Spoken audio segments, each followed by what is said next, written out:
Kabut pagi menyelimuti Biren Reuleut, menciptakan suasana yang syahdu. Di balik kabut itu, para buruh bongkar telah bersiap menyambut hari.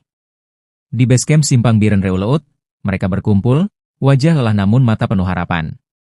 Tawa dan obrolan hangat mengisi suasana, berbagi cerita tentang keluarga dan mimpi. Kawasan pergudangan menjadi arena perjuangan mereka. Otot-otot bekerja keras mengangkat beban, keringat membasahi tubuh, namun semangat tak padam.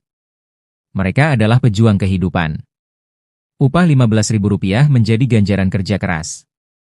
Jumlah yang tak sebanding dengan pengeluaran, namun berarti bagi keluarga di rumah. Dengan uang itu, mereka membeli beras dan lauk untuk makan siang.